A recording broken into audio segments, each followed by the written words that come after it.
रपंजल, राजकुमार्या आणि दुष्ट चेटकिणी.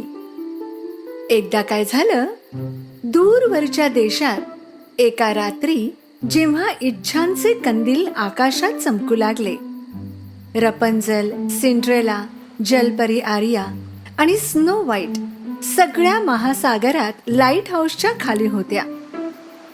प्रत्येकाने जगाच्या भल्याची इच्छा प्रदर्शित केली आणि मग सूर्योदय झाला.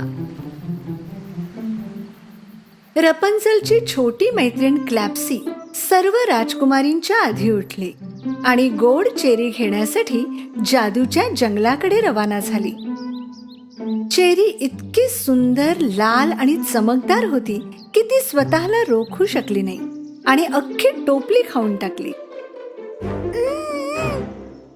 ही तर खूपच चविष्ट आहे. तेव्हाच क्लॅप्सीने एक हरणाचं पिल्लू पाहिलं ज्याच्या पायाला इजा झाली होती आणि तो लंगडत चालत होता. हॅलो बेबी हरिण, तुला काय झालं? माझ्यासोबत ये, मी एकाला ओळखते जो तुला बरं करेल. क्लॅप्सीने वळून पाहिलं आणि पुढे चालू लागली. पण तेव्हाच हरणात काहीतरी बदल झाला आणि त्याचे डोळे चमकदार लाल झाले. पण क्लॅप्सीला या बदलाची कल्पनाच नव्हती आणि ती त्या हरणाला स्नो व्हाईट कडे घेऊन आली. कारण स्नो व्हाईट कडे प्राण्यांना बरं करण्याची शक्ती होती.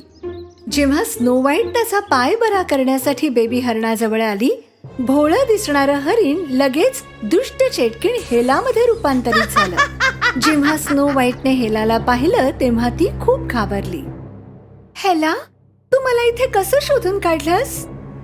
हेलाने जादूच्या शक्तीने आपले हात फिरवले आणि राजकुमारीच्या पायाखालची जमीन दुभांगली आणि स्नो व्हाईट पृथ्वीच्या खोल गर्तेत जाऊन पडली.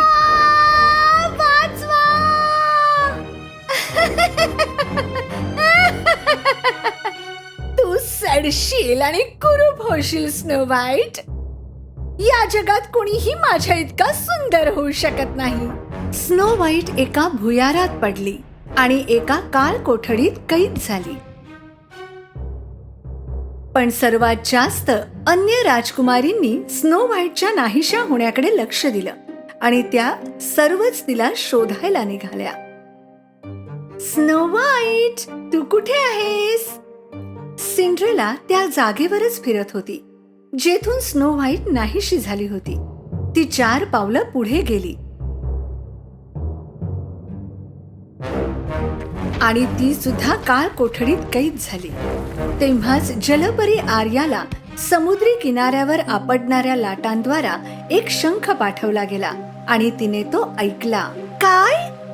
त्या त्यांना पृथ्वीच्या खाली घेऊन गेल्या? जलपरी आर्याने शंख पुन्हा पाण्यात टाकला आणि लगेच जादूच्या जंगलात गेली.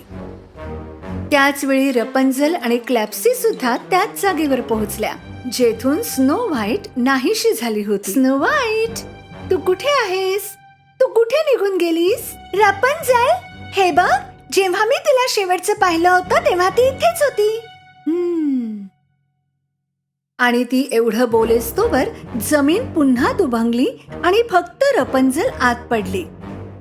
आर्या जी तिच्याकडे धावत होती तिला जाणीव झाली की काय होतंय आणि तिने तिच्या हातांचा वापर करून रपंजलला वाटेतच रोखलं. रपंजल हवेच्या एका बुडबुड्यात अडकली आणि परत जमिनीवर आली. जेव्हा आर्या रपंजल जवळ पोहोचली तेव्हाही जमीन दुभंगलेलीच होती आणि त्यातून आवाज येत होते. कोणीतरी वाचवा, वाचवा, आम्ही इथून बाहेर पडू शकत. राजकुमारींचा आवाज ऐकून रपंजलने तिचे केस त्यांच्या मदतीसाठी खड्ड्यात सोडले. तिच्या केसांवरून आर्या खाली उतरली.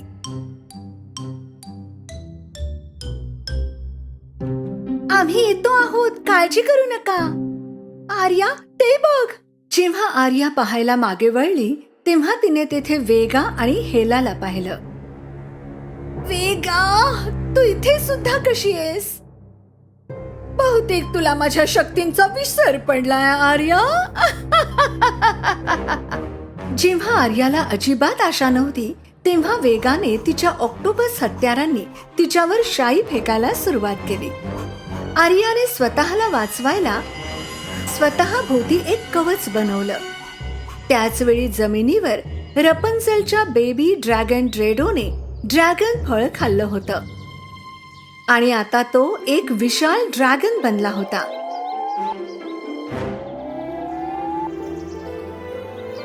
हे पाहताच रपन्झेल समजली की ड्रेडोने खूप शक्ती प्राप्त केलीये.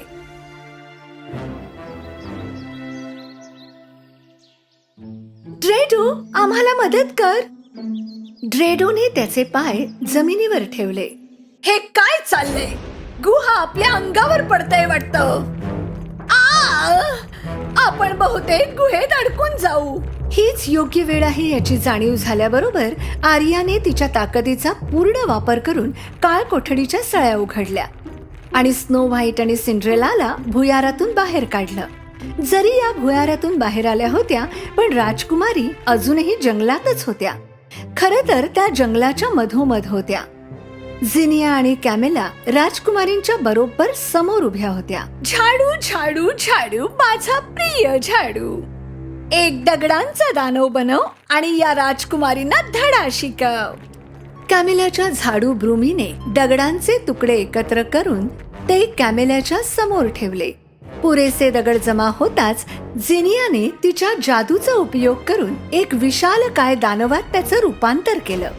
दगडांचा दानव राजकुमारींकडे जाऊ लागला, त्यांना इजा करण्यासाठी. रपन्झेलने तिचे केस रश्शीसारखे पसरवले आणि दगडांच्या दानवाचे पाय एकत्र बांधून टाकले. पण दगडांचा दानव पडला होता, तो हरला नव्हता. तो पुन्हा उठला आणि राजकुमारींकडे धावू लागला. मी त्याला नाही रोखू शकत. जलपरी आर्याने तिच्या शक्तींचा वापर करून दगडाच्या दानवाला हवेत उचलून दुसऱ्या दिशेने भिरकावण्याचा प्रयत्न केला, पण ती करू शकली नाही. हा खूप जड आहे, मी याला नाही उचलू शकत. आता सिंड्रेलाची पाळी होती. तिने जंगलातल्या सर्वच शक्तिशाली प्राण्यांना सहाय्यासाठी हाका मारायला सुरुवात केली. जंगलातील प्राण्यांनो, माझा आवाज ऐका. दगडांचा दानव फक्त काहीच पावलं लांब होता आणि त्यांना इजा करणारच होता. तेव्हाच आकाशात ड्रॅगन ड्रेडोने त्याची ताकद दाखवली. ड्रेडोने दगडाच्या दानवावर आपला आगीसारखा गरम श्वास सोडला. दगडांच्या दानवाचं संतुलन बिघडलं आणि जमिनीवर पडला. पण अजूनही त्याला इजा झाली नव्हती. तेव्हा ड्रॅगनने त्याच्यावर पुन्हा एकदा श्वासाच्या गरम वाफा सोडायला सुरुवात केली. तर दगडाच्या दानवाने त्याच्या हाताचा एक तुकडा तोडून ड्रॅगनवर फेकला. जलपरी आर्याने तो तुकडा तिच्या जादूने रोखून धरला आणि ड्रॅगनला इजा होऊ दिली नाही. ड्रेडोला यामुळे खूप राग आला. त्याने दगडांचा दानव त्याच्या पंजांमध्ये दाबून धरला आणि त्याला घेऊन खडकांवर उडाला. त्याने खूप खूप उंचावर जाऊन त्याला खाली फेकून दिलं आणि पडताच दगडांच्या दानवाचा चक्काचूर झाला. ड्रॅगन ड्रेडो पर्वतांमध्ये दिसू शकत होता. चेटकिणी, राजकुमारी आणि ड्रॅगनच्या शक्ती पाहून इतक्या घाबरल्या की त्या लगेच तिथून पळाल्या. जर आम्ही एकत्र आलो तर तुम्ही आम्हाला हरवूच शकणार नाही. आमच्याकडे आहेत प्राणी, ड्रॅगन आणि सुपर पॉवर्स. फक्त थोडंसं प्रेम सगळं काही बदलून टाकतं. आणि मग सर्वच राजकुमाऱ्या ड्रेडोच्या पाठीवर बसून समुद्री लाईट हाऊसकडे रवाना झाल्या. चांगुलपणाने पुन्हा एकदा वाईटावर विजय मिळवला